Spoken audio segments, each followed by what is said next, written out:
हरिः ओं श्रीगुरुभ्यो नमः परमगुरुभ्यो नमः श्रीमदानन्दतीर्थभगवत्पादाचार्यगुरुभ्यो नमः कृष्णाय वासुदेवाय हरये परमात्मने प्रणतः क्लेशनाशाय गोविन्दाय नमो नमः।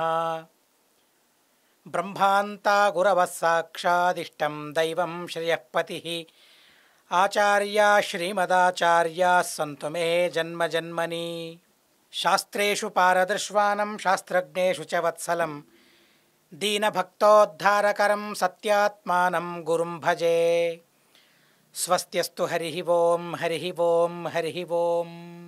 మతత్రయాచార్యులలో ద్వైతమత ప్రతిష్టాపనాచార్యులని ప్రసిద్ధిగాంచిన మహానుభావులు శ్రీమన్మధ్వాచార్యుల వారు. ఇదే ఆశ్వీన శుక్ల దశమి రోజు వారి జయంతి. మధ్వ జయంతి సందర్భంగా మధ్వాచార్యుల వారి అతి చిత్రమైన చరితను తెలుసుకోవాలి. ఆ ఉద్దేశంతో బిగ్ టీవీ ధార్మిక వేదికను కల్పించారు. ఆ బిగ్ టీవీ కల్పించిన ఈ ధార్మిక వేదికలో శ్రీమన్మధ్వాచార్యుల వారి చరిత్రను చెప్పడానికి ఉపక్రమిస్తూ ఉన్నాను. మొట్టమొదట ఆ బిగ్ టీవీ వ్యవస్థాపకులందరికీ మధ్వ జయంతి సందర్భంగా ధన్యవాదాలను కృతజ్ఞతలను నేను చెప్పుకుంటూ ఉన్నాను. శ్రీమన్మధ్వాచార్యుల వారు వారి చరిత అత్యద్భుతమైన చరిత. వారి చరిత్రను వినడం వల్ల వారిపై శ్రద్ధని అభివృద్ధి చేసుకోవడం వల్ల ఎన్నెన్నో లాభాలున్నాయి. వారి చరిత్రలో ఆ విషయాలను మనం క్రమంగా తెలుసుకుందాం. మధ్వాచార్యుల వారెవరు, వారి స్వరూపమేంటి అని సామాన్యమైన సాధారణమైన ప్రశ్న. ఆ ప్రశ్నకు సమాధానం వేద పురాణ ఇతిహాసాలు మాకు చెబుతాయి. తారతమ్యంలో మొట్టమొదటిది స్థానం భగవంతునిది, ఆ తరువాతి స్థానం లక్ష్మీదేవిది, ఆ తరువాత స్థానమే బ్రహ్మదేవుల వారిది. బ్రహ్మదేవుల వారికి సమానమైన వారు ముఖ్య ప్రాణదేవుల వారు. బ్రహ్మదేవుల వారి భార్య చతుర్ముఖ బ్రహ్మదేవుల వారి భార్య సరస్వతీదేవి, ముఖ్య ప్రాణదేవుల వారి భార్య భారతీదేవి. ఈ ముఖ్య ప్రాణదేవుల వారే ఇక ముందు కల్పంలో చతుర్ముఖ బ్రహ్మ అవుతారు. ఈ విషయం వాల్మీకి రామాయణంలో సుప్రసిద్ధమైనది.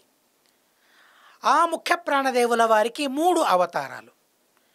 దాన్నే ఓ ప్రమాణ శ్లోకంలో ఇలా చెప్పబడింది: ప్రథమో హనుమాన్ నామ ద్వితీయో భీమదేవచ పూర్ణప్రజ్ఞస్తృతీయస్తు భగవత్కార్య సాధక.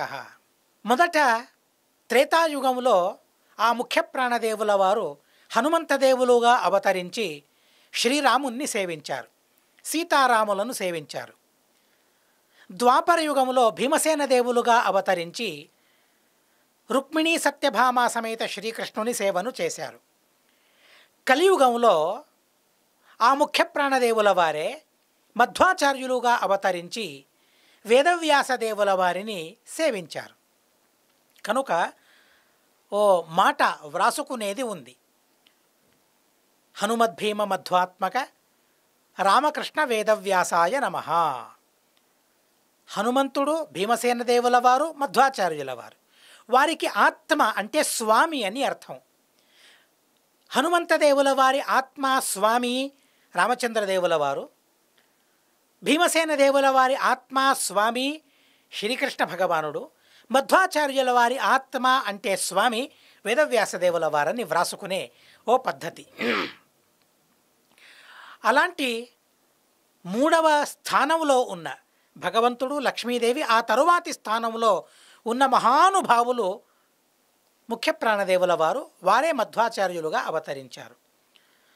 అవతరించడానికి ప్రసంగం లేకుండా ఏ పనులు జరగవు. సరి అయిన కారణం లేకుండా ఏ పనులు కూడా జరగవు. కనుక ఏ కారణం ఉన్నందువలన ఆ మహానుభావులు ముఖ్య ప్రాణదేవుల వారు మధ్వాచార్యుల వారిగా అవతరించారు. అంటే ఆ సందర్భంలో, అంటే ఇంకా మధ్వాచార్యుల వారు అవతరించలేదు, ఆ సందర్భంలో అనేక దుర్మతాలు ప్రచారానికి వచ్చాయి. ఆ మతాలన్నీ కూడా వైదిక మతాన్ని ధ్వంసం చేస్తూ ఉన్నాయి. అసలు వేదములు అబద్ధములు అని నిరూపించసాగాయి. అంటే ఈ వేదాలే మన భారతదేశం యొక్క ఆత్మ. వేదాలే మన మహాభారతదేశం యొక్క మన భారతదేశం యొక్క ప్రాణం. అలాంటి భారతీయుల ప్రాణ సర్వస్వమైన ఆ వేదాలనే విధ్వంసం చేయడానికి ఎన్నో మతాలు పూనుకున్నాయి. ఎందరో ఆచార్యుల వారు పూనుకున్నారు. ఆ వైదిక మతాన్ని పునరుద్ధరించడానికి ఎన్నెన్నో ప్రయత్నాలను చేశారు. ప్రయత్నాలను చేసి ఆ వైదిక మతాన్ని స్థాపించే ప్రయత్నం చేసి ఆ పనిలో వారందరూ కూడా సార్థక్యాన్ని సంపాదించుకున్నారు. అలా వేదాలను పునరుద్ధరించడానికి అవతరించిన మహానుభావులే మధ్వాచార్యుల వారు. అజ్ఞానం తాండవిస్తోంది ఆ ప్రసంగంలో, విపరీత జ్ఞానం తాండవిస్తోంది. అలాంటి సందర్భంలో విష్ణు సర్వోత్తమత్వాన్ని స్థాపించడానికని మధ్వాచార్యుల వారు అవతరించారు. మీరు మహాభారతం చూడండి. ఎవరి గాథ మహాభారతాన్ని మీరు చదివితే అర్థమవుతుంది. నారాయణ కథామిమాం, నారాయణుని గాథ అది, కృష్ణుని గాథ అది. భాగవతం ఎవరి కథ? కృష్ణుని కథ. ఎవరు తను? విష్ణువే కదా కృష్ణుడంటే. రామాయణం ఎవరి కథ? రాముని కథ. రాముడు విష్ణువే. ఇలా భారతీయుల శాస్త్ర సర్వస్వం ఏదైతే ఉందో ఆ శాస్త్రమంతా విష్ణు సర్వోత్తమత్వాన్ని ప్రతిపాదిస్తూ ఉంది. కనుక ఆ మతాన్ని పునరుద్ధరించడానికని మధ్వాచార్యుల వారు భగవంతుని ఆదేశానికి అనుగుణంగా అవతరించడానికి సిద్ధమయ్యారు. ప్రజలకు కూడా చాలా బాధ కలుగుతూ ఉంది. ఇదేంటి, సరి అయిన మతాన్ని తెలుసుకోవడం మా వల్ల కావడం లేదు. ఎన్నెన్నో మతాలు, ఎన్నెన్నో విరుద్ధ భాషణాలు, విరుద్ధమైన గ్రంథాలు. దేన్ని తెలుసుకోవాలి, ఏది తెలుసుకోవాల్సింది, దేన్ని తెలుసుకోకూడదు, వారికి సామర్థ్యం లేదు ప్రజలకు. కనుక ఎవరు ఏం చెబితే అదే సరి అని వినే పరిస్థితిలో ప్రజలందరూ ఉన్నారు. అయినా కూడా ప్రజలకు తెలుస్తూ ఉంది, మేము తెలుసుకుంటున్నది సరియా కాదా అనే సందిగ్ధంలో కొట్టుమిట్టాడుతూ ఉన్నారు. అలాంటి ప్రసంగంలో ఇప్పటి ఉడుపి ప్రాంతం, మీరు ఉడుపికి వెళ్ళి ఉండొచ్చు, వెళ్ళకపోతే ఒకసారి వెళ్ళండి. శ్రీకృష్ణుని అత్యద్భుతమైన ప్రతిమ అక్కడ రారాజిస్తూ ఉంది. ఆ కృష్ణుని ప్రతిమను సాక్షాత్తు రుక్మిణి పూజించింది. రుక్మిణి పూజించిన ఆ ప్రతిమను మధ్వాచార్యుల వారు ఉడుపి క్షేత్రంలో ప్రతిష్టాపన చేశారు. మన పాపాలనన్నిటినీ తొలగించే సామర్థ్యం ఆ ప్రతిమకు ప్రతిమాంతర్యామి అయిన భగవంతునికి ఉంది. కనుక వెళ్ళి మన పాపాలను పరిహరించుకోవాలి. అలాంటి ఉడుపి ప్రాంతంలో ఈ సంక్రాంతి పండగ ఏదైతే ఉందో చాలా విజృంభణగా జరుగుతుంది. అక్కడ చాలా వేడుకగా జరుగుతుంది. ఆ వేడుక జరుగుతూ ఉంది. ఆ సందర్భంలో అక్కడి దేవత అనంతేశ్వరుడు, భగవంతుడు తనే విష్ణువు. అనంతేశ్వర స్వామి ఆలోచించాడు, ఇంకా కొద్ది కాలంలో ఆ సమీరుడు ముఖ్య ప్రాణదేవుల వారు అవతరించనున్నారు. ఆ విషయాన్ని ప్రజలకు తెలియజేయాలి, వారి దుఃఖాన్ని పరిహరించాలని అనంతేశ్వర స్వామి ఆలోచించాడు. ఆలోచించి ఒక వ్యక్తిలో ప్రవేశించాడు. ఆ వ్యక్తి ఎలాంటి వాడంటే, సరిగ్గా మాట్లాడడం తనకు కాదు, సరిగ్గా నడవడం తనకు రాదు, సరిగ్గా ప్రవర్తన తనలో లేదు. ఒక విధంగా అందరూ తనను పిచ్చివాడిలా చూసేవారు. అలాంటి మనిషిలో అనంతేశ్వరుడు ప్రవేశించాడు. అలా ఉంటేనే కదా ప్రజలకు నమ్మకం కలుగుతుంది. ఎవరు సరిగ్గా ఉన్నాడో తనలో ప్రవేశిస్తే ఎలా నమ్మకం కుదురుతుంది? నమ్మకం కుదరదు. కనుక అలాంటి వ్యక్తిలో ఆ భగవంతుడు ప్రవేశించాడు. ప్రవేశించిన క్షణంలోనే చాలా విచిత్రం జరిగింది. అసలు నడవడం చేత కాదు తనకు. అలాంటి ఆ వ్యక్తి, ఆ అనంతేశ్వరుని దేవాలయం ముందు ఒక ధ్వజస్తంభం ఉందండి, చాలా ఎత్తుగా ఉంది. మీరు వెళ్ళినప్పుడు దాన్ని చూడండి, చాలా ఎత్తుగా ఉంది. దాన్ని క్షణంలోనే ఎక్కేశాడు. చూస్తున్న వారికి ఆశ్చర్యం కలిగింది. అసలు ఇదేంటి అనుకున్నారు. ఓ, అనంతేశ్వర స్వామి తనలో ప్రవేశించాడా? ఏదైనా శుభ సూచన ఇవ్వడానికి భగవంతుడు ఆలోచించాడా అని ప్రజలందరూ ఆలోచిస్తూ ఉండగా ఆ అవిటివాడు, మాటలు రానివాడు తను పైకెక్కి ఆ ధ్వజస్తంభం పైకెక్కి నర్తనం చేశాడు, నాట్యం చేశాడు. అసలు ఆ నాట్యమేంటి, అంత ఎత్తులో అక్కడ నిలబడమే అసాధ్యం. తనకు నడవడం రాదు, అంత పైకి ఎత్తి ధ్వజస్తంభం మీద ఉన్న అతి తక్కువ ఆ స్థలంలో తను నిలబడడం మాత్రమే కాదు, నర్తనం చేయనారంభించాడు. అందరికీ దృఢమయ్యింది భగవంతుని ఆవేశం జరిగిందని. తరువాత తను చెప్పాడు, రెండు చేతలను పైకెత్తి తను చెబుతూ ఉన్నాడు, ఉత్పత్స్యతే జగతి విశ్వ జనీన వృత్తి విశ్వజ్ఞరేవ భగవాన్ అచిరాదిహేతి. సర్వజ్ఞుడైన ఆ ముఖ్య ప్రాణుడు అనతి కాలంలోనే అవతరించనున్నాడనే విషయాన్ని ఆ వ్యక్తి చెబితే అందరూ నమ్మారు. నమ్మి తీరాల్సిన పరిస్థితి. మాటలు రానివాడు ఇంత స్వచ్ఛంగా తను మాటలను ఆడుతూ ఉంటే ఎవరికి నమ్మకం కుదరదు? అసలు అందరికీ నమ్మకం కుదిరింది. చాలా సంతోషం కలిగింది. అదే ప్రాంతంలో ఆ ఉడుపికి సమీపంలోనే పాజక అనే మరో క్షేత్రం. పాజక గురించి మీరు తెలుసుకోవాలి. అదంతా పరశురామ క్షేత్రం. అది పరశురామదేవుల వారు అక్కడ 4 తీర్థాలను నిర్మించారు. పరశురామదేవుడు కూడా విష్ణువే. ఆ పరశురాముడు తన ఆయుధాలు ఏవైతే ఉన్నాయో ఒక్కో ఆయుధంతో ఒక్కో తీర్థాన్ని నిర్మించాడు. అక్కడ బాణంతో నిర్మించిన తీర్థం బాణతీర్థం, ధనుస్సుతో నిర్మించిన తీర్థం ధనుస్తీర్థం, గదతో నిర్మించిన తీర్థం గదాతీర్థం, పరశు గొడ్డలితో నిర్మించిన తీర్థం అది పరశు తీర్థం. ఇలా 4 తీర్థాలను నిర్మించాడు. అలాంటి పరమ పవిత్రమైన ప్రదేశం అది. దాన్నే పాజక అని అంటారు. ప అంటే పాలకుడు అని అర్థం, విశ్వపాలకుడు అని అర్థం. ఎవరు తను? అజ. అజ అంటే జన్మ లేనివాడు, విష్ణువు. విశ్వపాలకుడైన అజ, జనన మరణములు లేని ఆ విష్ణువు యొక్క అవతార రూపమైన పరశురామదేవుల వారి చేత విశ్వపాజ అయిన ఆ పరశురామదేవుల వారి చేత కమ్ అంటే నీళ్లు అని అర్థం. నీళ్లను పొందిన దేశమది, ప్రదేశమది. అలాంటి అత్యద్భుతమైన ఆ ప్రదేశంలో మధ్యగేహ భట్ట మరియు వేదవతి అనే దంపతులు ఉండేవారు. ఈ కావ్యంలో మధ్వవిజరం అనే కావ్యంలో ఆ మధ్యగేహ భట్టు యొక్క భార్య పేరు అక్కడ చెప్పబడలేదు, కానీ అనూచానంగా వేదవతి అని చెప్పబడుతూ ఉంది. ఈ మధ్వవిజరం అనే కావ్యాన్ని నిర్మించిన వారు నారాయణ పండితాచార్యుల వారు. శ్రీమన్ మధ్వాచార్యుల వారి దగ్గర 15 రోజుల వరకు వాదం చేసి ఓడిపోయి వారి శిష్యరికాన్ని స్వైచ్ఛతో చేపట్టిన త్రివిక్రమ పండితాచార్యుల వారి కొడుకువారు నారాయణ పండితాచార్యుల వారు. శ్రీమన్ మధ్వాచార్యుల వారు ఉన్నప్పుడు చిన్నవారు. వాళ్ళు మధ్వాచార్యుల వారిని చూశారు, కానీ మధ్వాచార్యుల వారి చరితను వారు చూడలేదు ప్రత్యక్షంగా.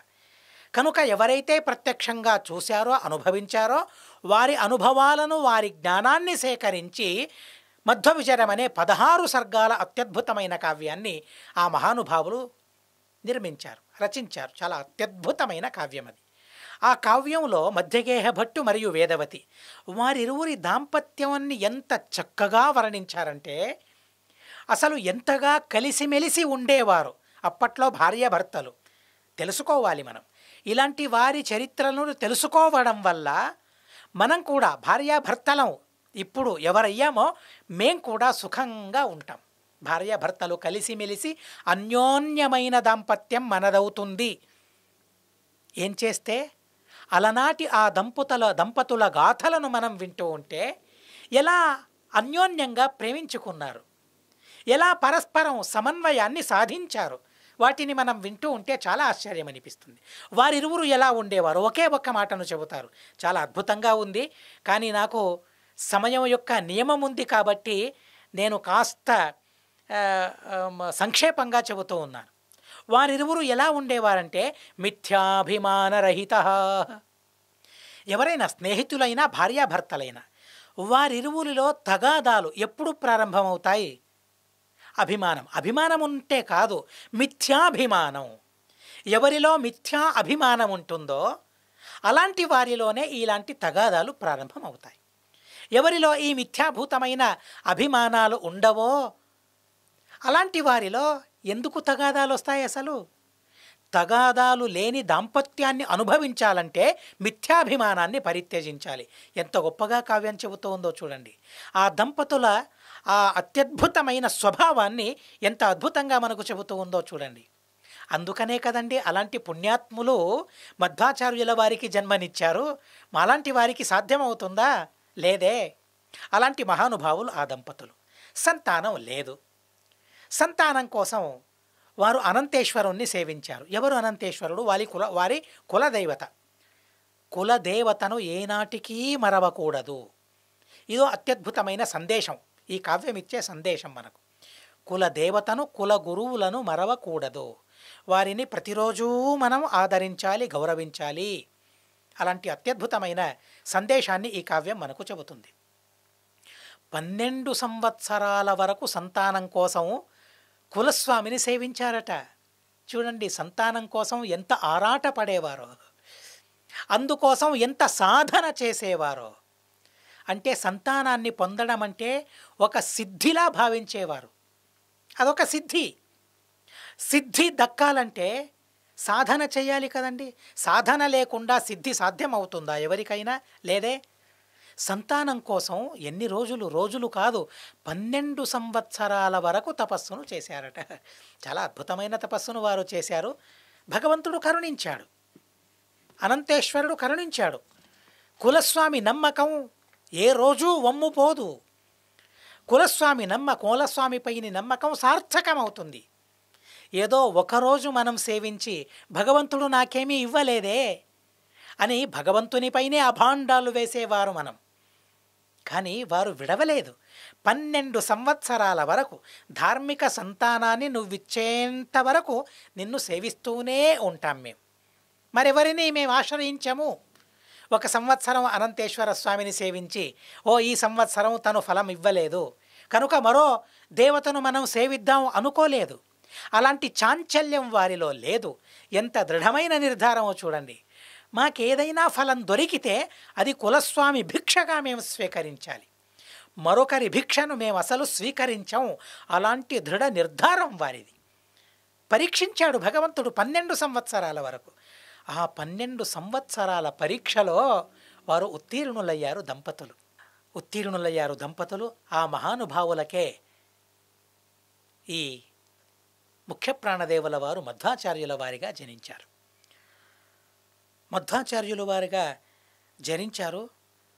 వారి అవతార సమయంలో దేవదుందుభులు మ్రోగాయట. ఇదో పరమ పవిత్రమైన ప్రసంగమని అందరికీ చెప్పాలి. ఏదో అరుదైన ఘటన, పుణ్యమయమైన ఘటన మా దేశంలో చోటు చేసుకుంటుంది అనే దార్ఢ్యం అందరికీ కలగాలనే ఉద్దేశంతో దేవతలందరూ వారి వారి వాద్యాలను, మృదంగం అలాగే ఈ మొదలైన వాద్యాలను ఘోషణ చేశారట. సురదుందుభి, ఆ దుందుభి నాదం వారందరూ చేశారట. మానవులందరూ ఆ దుందుభి నాదాన్ని విన్నారు.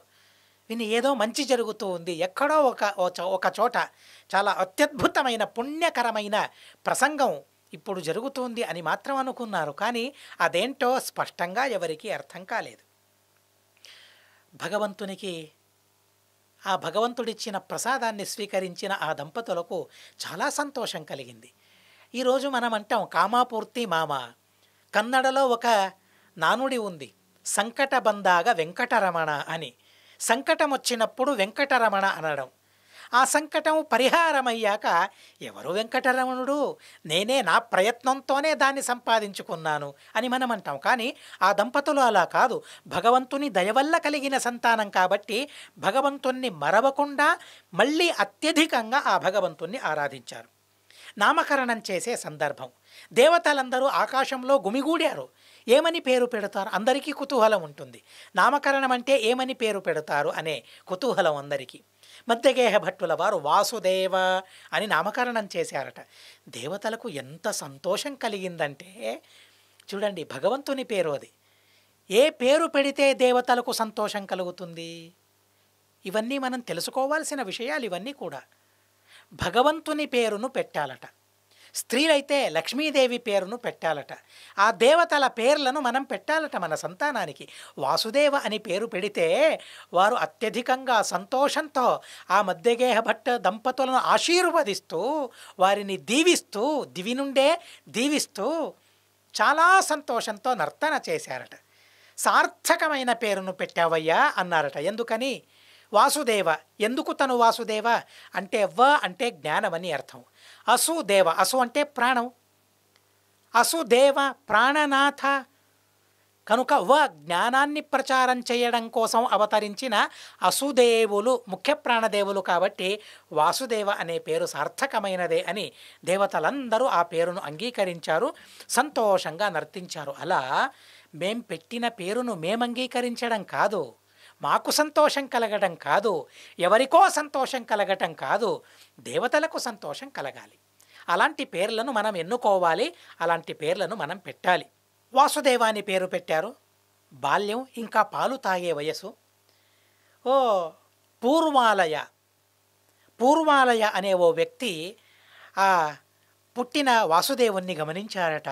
32 లక్షణాలతో దీదీప్యమానమైన శరీరం అది. అలాంటి ఆ మహానుభావుణ్ణి చూసిన తరువాత తన కోసం ఒక ఆవును సవత్స గోదానం చేశారట.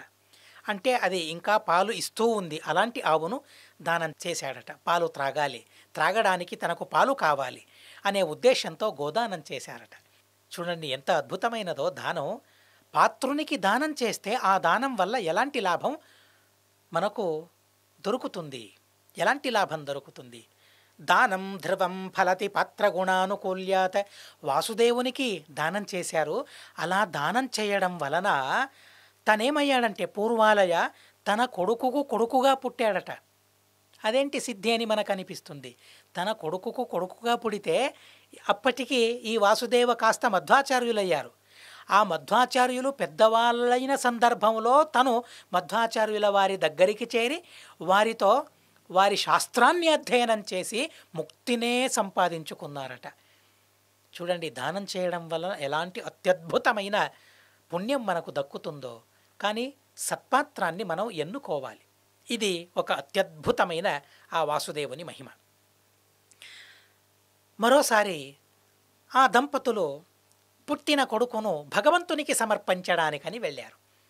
భగవంతుని దయతో కదా తను జనించింది, కొడుకు కలిగింది. అలాంటి కొడుకును భగవంతునికి సమర్పించుకోవాలి, భగవంతునికి నివేదించుకోవాలి. ఇది చూడండి ఎంత అద్భుతమైన ప్రక్రియ ఇది, ఎంత అద్భుతమైన సాధన ఇది. మనం భగవంతుని ముందు పళ్ళను పెడతాం, అన్నం పెడతాం, నైవేద్యం సమర్పిస్తాం, పూలను సమర్పిస్తాం, తులసి పుష్పాలను సమర్పించుకుంటాం. అది మాత్రమే కాదు, నన్ను నేను సమర్పించుకోవాలట భగవంతునికి. స్వామి నీ దాసుని నేను, తనను తను సమర్పించుకోవాలి, తనను తను భగవంతునికి నివేదించుకోవాలట. అలాగే తన భార్యను కూడా భగవంతునికి సమర్పించాలట, అంటే నీ సేవకురాలు తను. అలాగే తన కొడుకును సంతానం కూడా భగవంతునిదే, భగవంతునికి సమర్పించుకోవాలి.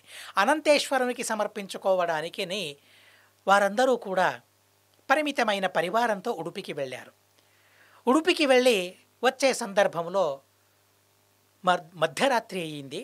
మధ్యరాత్రి అది రాక్షసులు సంచారం చేసే సమయం, అది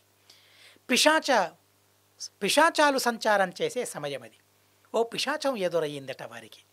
ఇవేవో కట్టుకథలు అని ఇప్పటి వారు అంటారు, కానీ కట్టుకథలు కావు అవన్నీ కూడా. పిశాచాలు ఉన్నాయి, భగవంతుడు ఉన్నాడు. కనిపించనంత మాత్రాన లేవని నిర్ధారణ చేసుకోవడం మంచిది కాదు. కానీ ఇప్పుడేం జరుగుతూ ఉన్నాయంటే అలాంటి పిశాచాలున్నాయనే భ్రమను తెప్పించి ఏవేవో చిత్రమైన విచిత్రమైన లాభాలను అందరూ కూడా సొంత లాభాలను చేసుకుంటూ ఉన్నారు. కాబట్టి అందరికీ భ్రమ, పిశాచాలు ఉన్నాయా లేదా. కొందరికి నిర్ధారం లేవని నిర్ధారం, ఉందని కూడా నిర్ధారం, ఎందరికో ఉంది. సరే ఆ విషయం మనకెందుకు, మధ్వాచార్యుల వారి గురించి మనం తెలుసుకోవాలి. ఓ పిశాచం ఎదురయ్యిందట. ఆ పిశాచం చూసింది 32 లక్షణాలతో రారాజితుల్లో దేదీప్యమానుడైన ఆ బాలకుణ్ణి చూసి ఒక్కడుగు వెనక్కి వేసిందట. ముందుకు వెళ్ళడం తన వల్ల కావడం లేదు. దైవశక్తిని దైత్యశక్తి ఎలా అడ్డుకోగలదండి? అందులోనూ ముఖ్య ప్రాణదేవుల వారు ఆఖణాశ్మ సమహ అని అంటారు. దేవతలందరిలో కూడా దైత్యుల ప్రవేశం కలగొచ్చు, కానీ ముఖ్య ప్రాణదేవుల వారిలో అసురావేశం అస్సలు లేదు, అస్సలు ఉండదు. ఒక్కడుగు వెనక్కి వేసింది ఆ పిశాచం. వెనక్కి వేసి చెప్పిందట, మీ దగ్గర ఓ శక్తి, దివ్య శక్తి ఉంది ఆ బాలకుని రూపంలో, కనుక మీరందరూ ఈరోజు బ్రతికిపోయారు. మేం విహరించే సమయంలో మీరేంటి ప్రయాణం చేయడం, ఆ బాలకుడున్నాడు కాబట్టి మీరందరూ బ్రతికిపోయారు అని చెప్పారట. చూడండి, మనం కూడా అలా రాత్రి ఏకాంత ప్రదేశంలో ప్రయాణిస్తూ ఉన్నప్పుడు మధ్వాచార్యుల వారి ఈ లీలను మనం స్మరించుకుంటే ఏ బాధ మాకుండదు. అది పిశాచ బాధ అయి ఉండొచ్చు, దైత్య బాధ అయి ఉండొచ్చు, అది ఏ విధమైన బాధ కూడా అయి ఉండొచ్చు. ఆ బాధల నుండి ముక్తిని పొందుతాం. అలాంటి అత్యద్భుతమైన చరిత్ర అది. అలా వారు పెరుగుతూ ఉన్నారు. ఓ సందర్భంలో చూడండి, మధ్యగేహ భట్ట వేదవతి వారి ఇల్లు ఎలా ఉండేది, పూరి గుడిసె. ఇప్పుడు దాన్ని బాగా చేయించారు. కాణియూరు మఠాధీశులు వారి ఆధిపత్యంలో ఆ శ్రీమదాచార్యుల వారి జనించిన ఆ ప్రదేశం ఉంది. భక్తులందరికీ కూడా అనుకూలం కలగాలనే ఉద్దేశంతో ఇప్పుడైతే చాలా అద్భుతంగా అది ఉంది. ఆ కట్టడం, ఆ భవంతి చాలా అద్భుతంగా ఉంది. కానీ అప్పట్లో ఏముండేది మధ్వాచార్యుల వారికి? పూరి గుడిసె. పూరి గుడిసెలో ఉండేవారు. చుట్టుముట్టు ఎవరూ లేరు. ఇప్పుడు కూడా ఏమీ ఇళ్ళు లేవక్కడ. మీరు వెళ్ళి చూడండి. ఉడుపికి వెళ్ళినప్పుడు ఖచ్చితంగా పాజకానికి వెళ్ళండి. చాలా ఐతిహాసికమైన ఎన్నో వస్తువులను మీకు చూడాల్సిన సౌభాగ్యం కలుగుతుంది అక్కడికి వెళితే. పాజకలో వారున్నారు, పూరి గుడిసెలో వారున్నారు. ఇద్దరూ పని చేయాలి బయటికి వెళ్ళి, అంటేనే వారు ఒకరోజు తినగలరు, లేదా తినడానికి కూడా వారికి గతి లేదు. తల్లి ఒకరి ఇంట్లో పని చేయడానికని వెళ్ళింది. అప్పట్లో చాలామంది అలా వెళ్ళేవారు. ఎవరి ఇంట్లోనైనా పెళ్ళి ఉంటే, ఉపనయనం ఉంటే, లేదా ఏదో సమారంభం, ఉత్సవం ఎవరి ఇంట్లోనైనా ఉంటే ఇరుగు పొరుగు వారందరూ కూడా అక్కడికి వెళ్ళి ఒక చెయ్యి వేసేవారు. ఇది నా పని అని అనుకునేవారు. అలాగనే అలా ఆలోచించి ఆ వేదవతీదేవి పని చేయడానికని బయటికి వెళ్ళింది. కానీ వెళుతూ వెళుతూ ఆ కొడుకును వదిలి వెళ్ళడం తనకు ఇష్టం లేదు. బాలకుని, శిశువును వదిలి వెళ్ళడం తనకి ఇష్టం లేదు. ఇష్టం లేకుండా కూడా తను వెళ్ళింది. తనకు ఒక కూతురు కూడా ఉంది, అంటే వాసుదేవుని అక్క. తన పేరు కళ్యాణీదేవి అని చెబుతారు. ఆ కళ్యాణీదేవి ఇంట్లో ఉంది. కొడుకు బాధ్యతను తనకు అప్పగించి తను వెళ్ళిపోయింది. నేను వచ్చేంత వరకు కొడుకుని చూసుకోవాలి, లాలన పాలన చేయాలి, ఆటాడిస్తూ ఉండమని చెప్పి వెళ్ళిపోయింది. అటు వెళ్ళిపోయింది. చాలాసేపు అయ్యింది, రావడం లేదు తల్లి. వాసుదేవుడు ఏడవడానికి ప్రారంభించాడు, రోధించనారంభించాడు. సమాధానం చేసింది, ఎత్తుకుంది, బయటికి వెళ్ళింది, తిరిగాడింది. ఏమేం చేయాలో తనను సమాధానం చేయడం కోసం, బుజ్జగించడం కోసం తనకు తెలిసిన పనులనన్నిటినీ చేసింది. అయినా కూడా తను ఆ ఏడుపును మానడం లేదు. ఎలా సమాధానం చేయాలి? పాపం తనకు తెలియడం లేదు. తను కూడా చిన్నపిల్ల, తనకు తెలియడం లేదు. ఆకలేస్తుందేమో అని అనుకుని ఇంట్లో ఏముంది అని వెతికితే బాలకునికి తినిపించడానికి, త్రాగించడానికి ఇంట్లో ఏమీ లేదట. ఎంత విచిత్రమో చూడండి. లోకేశ్వరుడు ముఖ్య ప్రాణదేవుడు తను ఏ ఇంట్లో అవతరించాడు, ఏ ఇల్లు తనకు కావాలని కోరుకున్నాడో చూడండి. తను వైరాగ్య విరాజితుడు కదా, సన్యాసిగా తను ఈ లోకాన్ని ఉద్ధరించడానికి తను అవతరించాడు కదా. ఎందుకు నాకు శ్రీమంతుని కుటుంబం కాదు, ఏమీ లేని కుటుంబంలో జనించాలని అలా జనించారు. తినడానికి, త్రాగడానికి కూడా ఏమీ లేదు. మళ్ళీ వెతికితే ఇంటి బయట తనకు ఉలవలు కనిపించాయి. ఆ ఉలవలు ఎందుకున్నాయి ఇంట్లో అంటే గోమాతకు తినడం కోసం ఆ ఉలవలను పెట్టారు. చూడండి, ఇంట్లో వాళ్ళు తినడం కోసం ఏమీ లేవు, బాలకునికి తినిపించడానికి ఏమీ లేదు, కానీ గోమాతకు తినిపించడానికి ఉలవలున్నాయి. బ్రాహ్మణుల ఇళ్ళు ఎలా ఉండేవో, బ్రాహ్మణుల ఇల్లు అని మాత్రమే కాదు, అసలు గోశాల, గోమాతలు ప్రతి ఇంట్లోనూ ఉండేవి. అప్పట్లో ప్రతి ఇంట్లో గోమాతలు ఉండేవి. ప్రతి ఇంట్లో కూడా గోమాతకు ఆహారం ఉండేది. వారికి ఆహారం లేకపోయినా గోమాతకు ఆహారం ఉండేది. అలాంటి భవ్యమైన ఇళ్ళు అవి. ఉలవలను చూసింది, నానబెట్టారు, ఆవు తినాలనే ఉద్దేశంతో ఆ ఉలవల్ని తినిపించింది. తిన్నారు. పొట్ట నిండిపోయింది. సంతోషంగా నవ్వుతూ నవ్వుతూ ఆటలాడటం ప్రారంభించారు. తల్లి వడివడిగా ఇంటికొచ్చింది. ఏం చేస్తూ ఉందో పిల్ల, బాబు ఏం చేస్తూ ఉన్నాడో శోకంతో ఖేదంతో తను ఇంటికొచ్చి చూస్తే బాలకుడు సంతోషంతో ఆటలాడుకుంటూ ఉన్నాడు. అది సాధ్యం కాదు. తల్లికి తెలుసు ఆకలితో కొడుకుంటాడు, కానీ ఇప్పుడు కాదు. పూర్ణోదరం సుతమవైక్షత విప్రపత్ని. తన పొట్ట నిండి ఉంది. తల్లికి అది తెలిసిపోయింది. కూతురుని అడిగింది, ఏంటమ్మా ఏమిచ్చావు తినడానికి తమ్మునికి అని అడిగితే, అదేంటమ్మా బయట ఏదో ఉంది తెచ్చి చూపించింది, ఇది ఇచ్చాను. భయపడిపోయింది తల్లి. ఉలవలు తినడం ఏంటి, అసలు తినిపించడం ఏంటి, బుద్ధుందా నీకు? నీకప్పగించి వెళ్ళానే, నాకు బుద్ధుండాలి. తనను తిట్టుకుంది, కూతుర్ని తిట్టింది. ఎందుకంటే ఆ ఉలవల్ని తిని జీర్ణించుకోవడం పెద్దల వల్ల కూడా సాధ్యం కాదు. అలాంటి వస్తువును నువ్వు తినిపించావు కదా. అవును, నీకేం తెలుస్తుంది, అది నీకు తెలియదు, నా తప్పు అదంతా. చాలా బాధపడింది. ఏం చేయాలి బోధపడడం లేదు. కానీ క్షణంలోనే తను తేరుకుంది, ఆలోచించింది. రోగాలనన్నిటికీ ఔషధం ఏదైనా ఉంటే అర్భకులకు, బాలకులకు అది తల్లిపాలు. చూడండి ఎంత అద్భుతమైన ఔషధమో. జ్వరమొస్తే తల్లిపాలు, దగ్గొస్తే తల్లిపాలు, పొట్ట నొప్పి కలిగితే తల్లిపాలు. అసలు ఏ అనారోగ్యం కలిగిన పిల్లలకి తల్లిపాలు ఔషధం. తల్లిపాల కన్నా గొప్ప ఔషధం లేనే లేదు, అసలు లేనే లేదు. ఎక్కడికి వెళ్ళనవసరం లేదు. కంటి రోగం కలిగిన తల్లిపాలు. నాకు జ్ఞాపకం ఉంది, ఎన్నోసార్లు ఉష్ణ రోగంతో కళ్ళు ఎరుపెక్కినప్పుడు మా అమ్మ ఆ తల్లి పాలను కళ్ళలో వేసేది. చెవికి ఏ విధమైన రోగం కలిగిన తల్లిపాలు సర్వౌషధం. అది తల్లిపాలు, గోమాత పాలు అన్నిటికీ ఔషధం అవి. అలాంటి తల్లిపాలను త్రాగించనారంభించింది. భర్తకు చెప్పింది, ఏమండి ఇలా జరిగింది, ఏం చేయాలి? తను ఏం చేశాడు, ఇంట్లో ఉన్న ఆ దేవుని పూజించే స్థలం ఏదైతే ఉందో అక్కడికి వెళ్ళాడు. తులసీమణిని తీశాడు. జపం చేయనారంభించారు. ధన్వంతరి మంత్రాన్ని జపించనారంభించారు. ఊర్లో ఉన్న వారందరికీ తెలిసింది. ఊర్లో ఉన్నవారు ఎవరికైనా ఏ బాధ కలిగినా ఆ బాలకుణ్ణి చూసి వెళ్ళేవారట. ఇది మధ్వాచార్యుల మరో అద్భుతమైన చరిత. ఏం చేసేవారు కాదు, బాలకుణ్ణి చూసి వెళ్ళేవారట. చూసి వెళితే వారి దిగులంతా మాయమయ్యేదట. వారి రోగమంతా క్షణంలోనే మాయమయ్యేదట. అది జ్వరమున్నా, ఎంత పెద్ద అనారోగ్యం ఉన్నా కూడా బాలకుణ్ణి చూసినంత మాత్రాన ఆ రోగం మటుమాయమయ్యేదట. చాలా ఆశ్చర్యం అనిపించేది. కటిక దారిద్ర్యం అనుభవించేవారు. చూసి వెళితే ఎలా ధనం వారికి దొరుకుతుందో, అసలు ఎంత కావాలో అంత ధనం వారికి దొరికేదట. ఒక అర్థంలో కల్పవృక్షం కామధేనువులా తను మారిపోయాడు వాసుదేవుడు.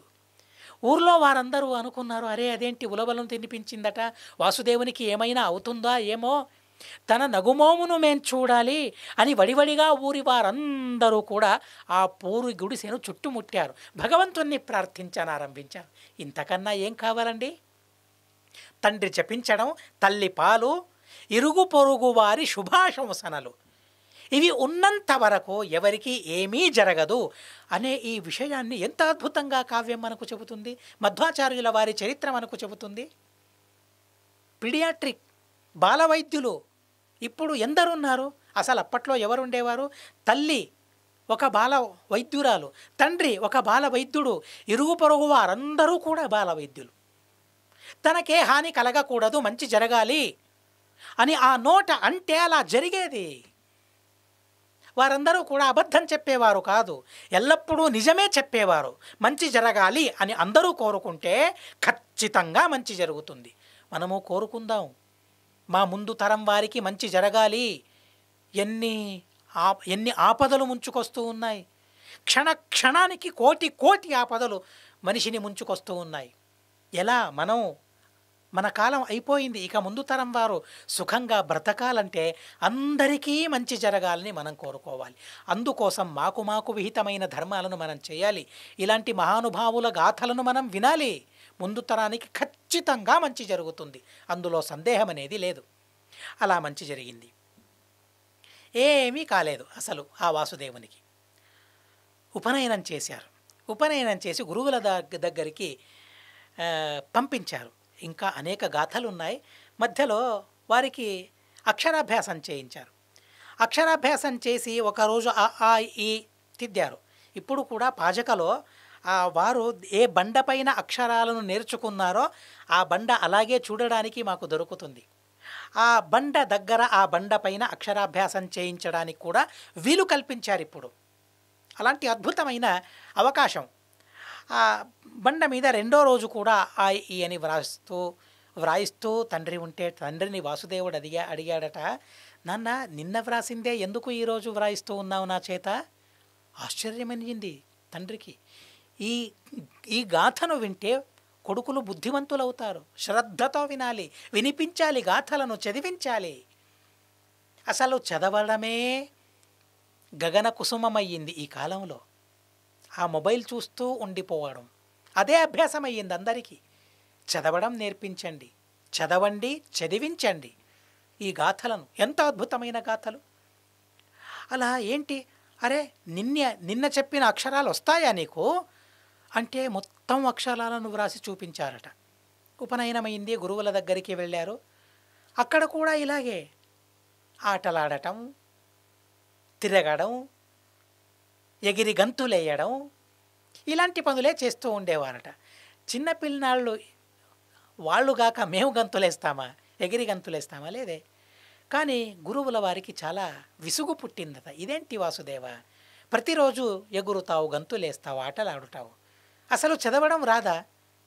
చదవడం అనేది నీకు విసుగా అని అడిగితే, ఏం గురువు గారు నిన్న చెప్పిందే మళ్ళీ ఈరోజు చెబుతారు, ఎలా చదవబుద్ధి అవుతుంది? నిన్న ఏం చెప్పాను చెప్పవు? చెప్పారు. నిన్న గురువుల వారు ఎలా చెప్పారో అంతకన్నా అద్భుతంగా ఆ విషయాన్ని చెప్పారు. ఆశ్చర్యం అనిపించింది. మొన్న చెప్పింది చెప్పారు, దాని వెనుక రోజు చెప్పింది చెప్పారు. నువ్వు మొదట రోజు గురుకులానికి వచ్చావే, ఆ రోజు ఏం చెప్పాను చెప్పవు? చెప్పారు. ఆశ్చర్యం అనిపించింది గురువుల వారికి. ఓహో, తను కారణజన్ముడు అనుకున్నారు గురువులు.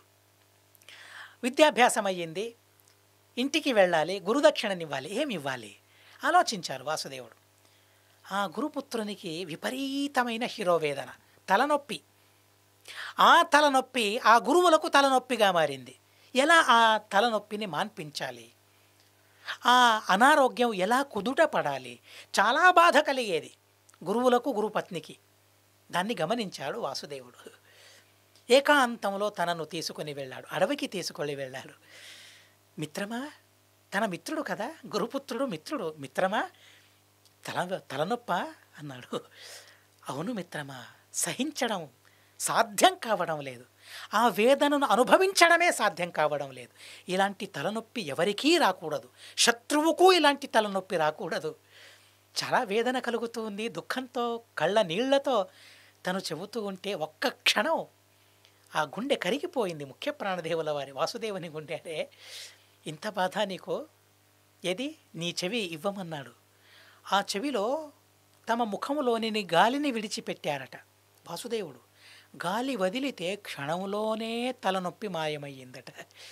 ఎంతటి మహానుభావుడో చూడండి. గాలితో రోగాన్ని కుదుర్చగల మహాసామర్థ్యం ఎప్పుడు బాల్యంలో వాసుదేవునికి. ఇంకా 1వ తరగతి 2వ తరగతి అలా అంటాం కదా, అలా నేర్చుకునే సందర్భంలోనే అలాంటి అత్యద్భుతమైన రోగ నిరోధక శక్తి. ఎలా గాలితో చూడండి, గాలికి కూడా అలాంటి శక్తి ఉంది, నీటికి అలాంటి శక్తి ఉంది. ప్రాణాయామం చేయడం అంటే ఏంటి? గాలిని సువ్యవస్థితంగా మనం సేకరించడమని అర్థం. అలాంటి ప్రాణాయామం ద్వారా తొలగని రోగమంటూ ఏదైనా ఉందా? లేదే. గాలి ఎన్నో రోగాలకు ఔషధం, నీరు ఎన్నో రోగాలకు ఔషధం. కానీ ఆ గాలినే, నీటినే కలుషితం చేస్తూ ఉన్నాం మనం ఈరోజు. జాగ్రత్తగా ఉండాలి. ఈ జాగ్రత్తను, ఈ హెచ్చరికను ఈ కావ్యం మనకు చెబుతూ ఉంది. స్వచ్ఛమైన గాలి, స్వయం మరుత్తను, గాలిదేవుడు తను, ముఖ్యప్రాణుడు తను, అందరి జీవనం తను, అందరికీ ప్రాణం పెట్టేవాడే తను, ప్రాణభిక్ష పెట్టేవాడు తను. చెవిలో ఊదితే క్షణంలోనే మాయమయ్యింది. గురువులకు ఎంత సంతోషం కలిగిందంటే అసలు ఇలాంటి శిష్యులు ఉంటే ఇక గురువుల వారికి బెంగ ఎలా ఉంటుంది చెప్పండి. సరే, తండ్రి దగ్గరికి వెళ్ళాడు. తల్లిదండ్రులకు చెప్పాడు, అమ్మ నేను సన్యాసం పుచ్చుకోవాలి, నాకు సంసారంలో ఆసక్తి లేదు, నేను వివాహం చేసుకోనసలు. తల్లిదండ్రులకు చాలా బాధ కలిగింది. ఎంత చెప్పినా వినలేదు. తండ్రి చెప్పారు, మేము వృద్ధులమయ్యామయ్యా, నన్ను సంరక్షించడం, మమ్మల్ని సంరక్షించడం నీ కర్తవ్యం కదా. తల్లిదండ్రుల్ని సంరక్షించడమే కొడుకుల కర్తవ్యం. అంతకన్నా కర్తవ్యం ఉందా? అంతకన్నా గొప్ప ధర్మం ఉందా? మమ్మల్ని సంరక్షించేవారెవరు నువ్వు వెళితే? వాసుదేవుడు అన్నాడు, మిమ్మల్ని సంరక్షించడానికి ఒకరు కావాలి కదా. సరే, మీకు మరో సంతానం కలుగుతుంది. ఎంత భవిష్యవాణి చూడండి, ఎంత గొప్ప భవిష్యవాణి చూడండి వారిది. అలాగే 1 సంవత్సరం తిరిగే లోపు మరో సంతానం కలిగింది. సంతానం కలిగిన తరువాత వాసుదేవుడు చెప్పారు, మీకు సంరక్షకుడు తను, ఇక నన్ను అనుమతించండి, నేను వెళతాను. ఎందుకని వారు అవతరించారు? జ్ఞానాన్ని ప్రచారం చేయడం కోసం కదా. ఎంత చెప్పినా వినడం లేదు. చివరికి తండ్రి అన్నాడు, నువ్వు వెళ్ళిపోతే, సన్యాసం తీసుకుంటే మేము చనిపోతామన్నారు. వారి మాటలు ఎలాంటివో వాసుదేవునికి తెలుసు. వాసుదేవుడు అన్నాడు, ఆ క్షణంలోనే తను ధరించిన దుస్తువులు, వస్త్రాలు ఏవైతే ఉన్నారో వస్త్రాలను చింపాడు. అలాగే వాటిని ధరించారు. చిరిగిన వస్తువులను ధరించకూడదు. ధరించే అర్హత ఎవరికి తెలుసా? సన్యాసికి మాత్రమే. చిరిగిన కుట్టిన వస్తువులను వారు ధరించారు, అది వారి మడి. గృహస్థులు, బ్రహ్మచారులు చిరిగిన వస్త్రాన్ని ధరించకూడదు, కుట్టిన వస్త్రాలను ధరించకూడదు. అందుకనే మేము చెబుతాం, ప్యాంటు, అంగి ఇవన్నీ మడి కాదు అని ఎందుకు చెబుతూ ఉంటాం?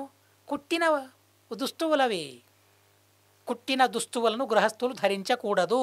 అంతేకాకుండా భారతీయ వేషం కాదది, పాశ్చాత్య వేషం అది. 2 కారణాలున్నాయి. ధోతిని కూడా కుట్టుకొని ధరించకూడదు గృహస్థులు. అలా చేశారు. నాన్న సాహసం చేస్తానని చెప్పారే, చేయండి. నాన్న అలాంటి వారు కాదని తెలుసు. చిన్ని కారణాలకు ఆత్మహత్య చేసుకునేంత దౌర్బల్యం వారిలో లేదని తెలుసు కనుక వాసుదేవులు అలా చేశారు. తల్లి దగ్గరికి వెళ్ళాడు. అమ్మ నువ్వు అనుమతించవు అన్నారు. వియోగాన్ని సహించలేదు తల్లి. చెప్పాడు, అమ్మ నువ్వు అనుమతించకపోతే మీ కళ్ళకే నేను కనబడనసలు అన్నాడు. కళ్ళకు కనబడకపోవటం అంటే ఏంటి? అది మరణానికి సమానం అది. కనుక తల్లి అనుమతించింది. అచ్యుత ప్రేక్షుల దగ్గరికి వెళ్ళారు. అచ్యుత ప్రేక్షులు ఎవరో తెలుసా? ద్వాపర యుగంలో ద్రౌపది చేసిన వంటను తిన్నవారు, ద్రౌపది వడ్డించిన అన్నాన్ని తిన్నవారు. ఆ సౌభాగ్యం, ఆ పుణ్యం వారికి దక్కింది కాబట్టి ఈ కలియుగంలో మధ్వాచార్యుల వారికి గురువులయ్యే ఆ సౌభాగ్యం వారికి లభించిందట. సన్యాసాశ్రమం పుచ్చుకున్నారు, పూర్ణప్రజ్ఞ అని నామకరణం చేశారు. అప్పుడు వచ్చిన దుర్వాదులందరినీ ఓడించారు వారితో వాదం చేసి. వారి ఆ అత్యద్భుతమైన పాండిత్యాన్ని గమనించి ఈ వేదాంత సామ్రాజ్యంలో వారికి పట్టాభిషేకం చేశారు. పట్టాభిషేకం చేసి ఆనందతీర్థ అని వారికి పేరు పెట్టారు. అంటే ఏంటి? ఆనందదాయకమైన తీర్థ అంటే శాస్త్రములను రచించిన వారు. 37 గ్రంథాలను వ్రాశారు. లెక్కలేనన్ని గ్రంథాలను వారు వ్రాశారు. 37 గ్రంథాలు మాకు దొరికాయి. ఆ గ్రంథాలు ఎలా ఉన్నాయంటే ఆనందదాయకమైన శాస్త్రాలవి, అంటే మోక్షానందదాయకమైన గ్రంథాలవి. వారి గ్రంథాలను చదివితే మోక్షం దొరుకుతుంది. అలాంటి అత్యద్భుతమైన గ్రంథాలను వారు రచించారు. యతులైన తరువాత, సన్యాసులైన తరువాత వారి చరిత్రలు ఎంతో అద్భుతమైన చరిత్రలున్నాయి, గాథలున్నాయి, ఎంతో అద్భుతమైన గాథలున్నాయి. వారి జీర్ణం చేసుకునే సామర్థ్యం ఎంతగా ఉండేదంటే, ఓ రోజు గురువులు ఉన్నారు, ఒక యజమాని భిక్షకు సిద్ధమయ్యాడు. తనకు గర్వం, కాస్త గర్వం. నేను, నాకన్నా గొప్ప ఎవరు, శ్రీమంతుడెవరు, నాలా వంటకం చేయించేవారెవరు, విందు భోజనం చేయించేవారెవరు, వచ్చిన వాళ్ళందరికీ సుష్టు భోజనం చేయించే సామర్థ్యం నాకుంది అని అలాంటి గర్వం తనకుందేమో. భోజనం భిక్షా స్వీకారం జరిగింది. జరిగిన తరువాత 50, 60, 100 పళ్ళను తిన్నారట, అరటి పళ్ళను తిన్నారట. ఆశ్చర్యం కలిగింది గురువులకు. ఏంటి అంత తిన్నా మీకు ఏమీ బాధ కలగడం లేదా అంటే వారు ఓ మాట చెప్పారు. నా ఉదరంలో నా అంగుష్టమంతా అగ్ని ఉంది అని చెప్పారు. అంగుష్టమంతా అగ్ని ఉంది. ఆ అగ్నికి వృక అనే పేరట. వృక అనే పేరు గల అగ్ని ఉదరంలో ఉంది కాబట్టి భీమసేన దేవుల వారి పేరు ఏమిటి? వృకోదర. కొందరు చెబుతారు తోడేలులా వారి పొట్ట ఉంది కాబట్టి వృక అంటే తోడేలు, తోడేలులా వారి పొట్ట ఉంది కాబట్టి వృకోదర అని. కాదు, శివపురాణంలోని మాట ఇది. వృక అనే పేరు గల అగ్ని వారి బొటన వేలంతా వారి పొట్టలో ఉందట. నిత్యం హితం విశ్వదహంచ విత్తతం. ఎంత తిన్నా వారికి హితం కలుగుతుందట ఆ అగ్ని వల్ల. ఏ విధమైన బాధ కలగదు. ఎంత తిన్నా తక్కువే అనిపించేలా వారికి ఉంటుంది. ఆ అగ్నికి ఉన్న శక్తి ఏంటో మధ్వాచార్యుల వారు చెప్పారు. విశ్వదహం, విశ్వాన్నే దహించేంత శక్తి ఆ అగ్నికి ఉందట. అలాంటి వృక అనే పేరు గల అగ్ని కలవారు కాబట్టి వారిని వృకోదర అని అన్నారట. అలాగే బిందెలు బిందెలు పాలను తాగేశారు. ఏమీ వికారం లేదు వారిలో. ఎందుకని? వృకోదరులు కాబట్టి. ఇలాంటి మహిమలను వారు ఎన్నో మహిమలను చూపారు. ఓ ప్రసంగంలో కళస అనే గ్రామం, తుంగా నదీ తీరం అది. ఆ నదీ తీరంలో నీళ్లు వ్యర్థంగా వెళ్ళిపోతూ ఉన్నాయి. అక్కడే ఉన్న ఓ పెద్ద బండ, గుట్టలా పర్వతంలా ఉన్న బండ.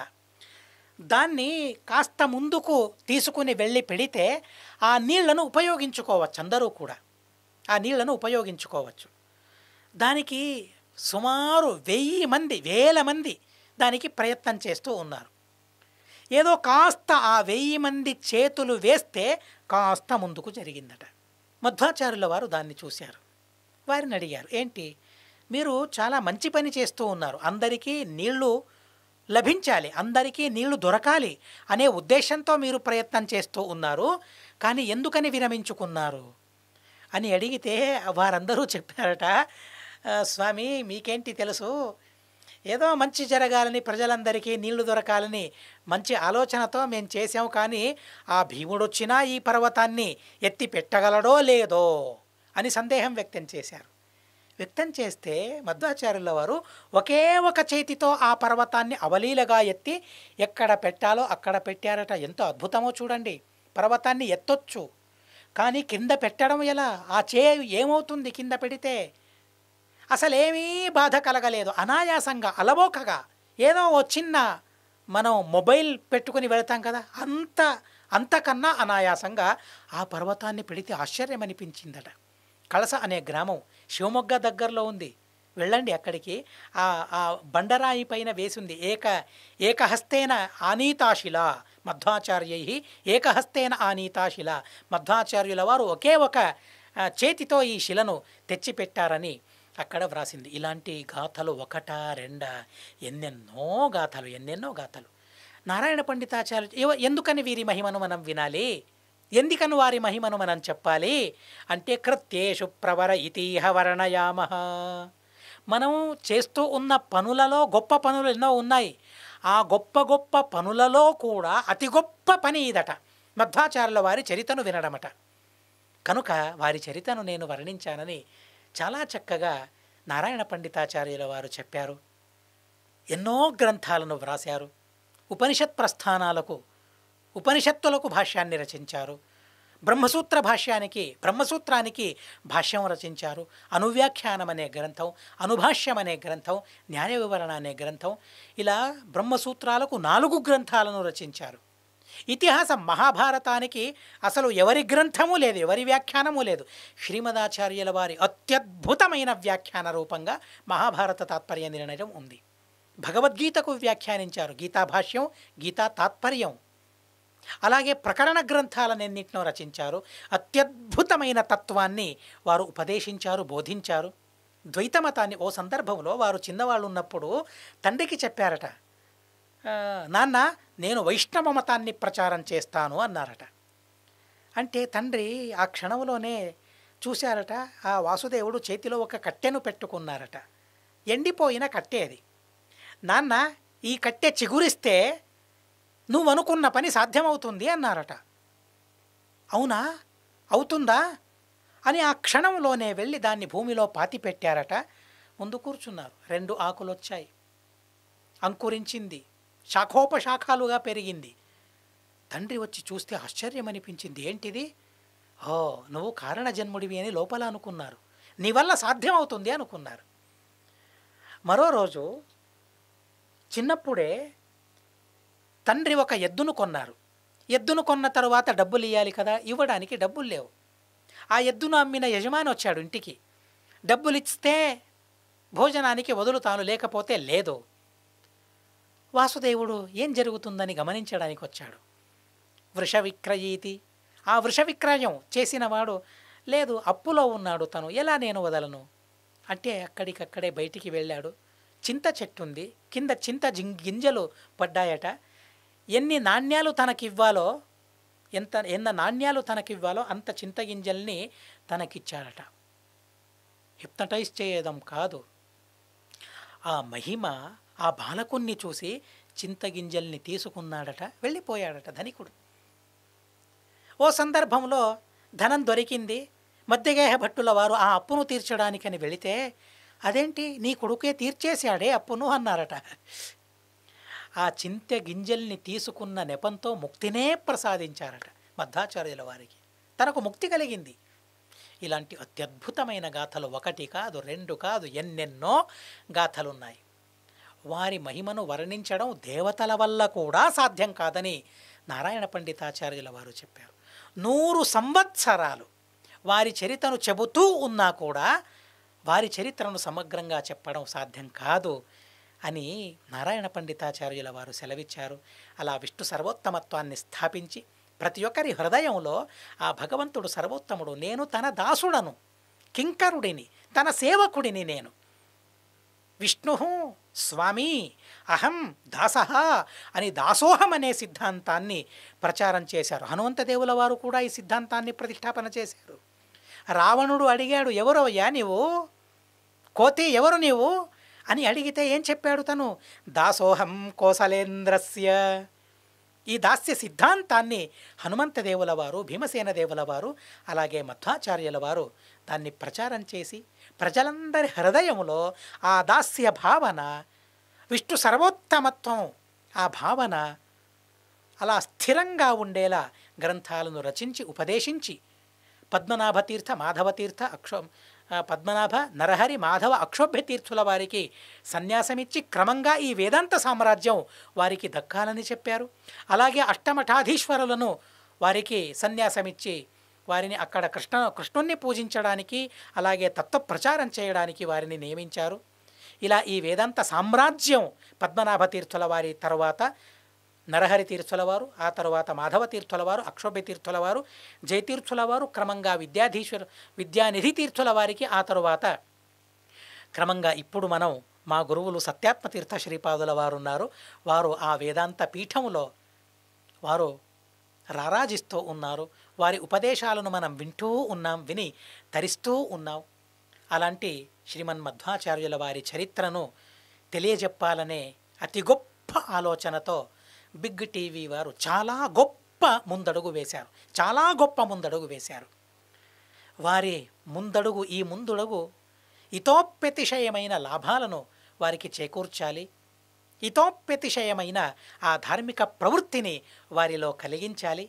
వారి ఈ ఉపాయాల వల్ల, వారు రచించిన ఈ వేదిక వల్ల భారతీయులందరికీ ఆ ధర్మ జ్ఞానం వారిలో ప్రతిష్ఠితమై ఈ బిగ్ టీవీ వారి చేత ఇదొక గొప్ప కార్యక్రమం జరగాలని మళ్ళీ ఆ భగవంతునికి, గురువుల వారికి, శ్రీమన్మధ్వాచార్యుల వారికి, మా గురువులైన పరమపూజ్యులైన సత్యాత్మతీర్థ శ్రీపాదుల వారికి శిరసాష్టాంగ ప్రణామాలను సమర్పిస్తూ అస్మద్గురువంతర్గత తాత్విక దేవతాంతర్గత భారతీరమణ ముఖ్య ప్రాణాంతర్గత శ్రీకృష్ణార్పణమస్తు. అక్షరం కర్మరస్మిన్ పరే స్వర్పితం ప్రక్షరం యాంతి దుఃఖాని యన్నామతః అక్షరోజో అజర సర్వదేవామృతః కుక్షిగం యస్య విశ్వం సదాజాదికం ప్రణరామో వాసుదేవం దేవతామండలాఖండమండనం. హరి ఓం హరి ఓం అనేన భావయత్పుణ్యం అవాప్నోతు గురుర్మమ.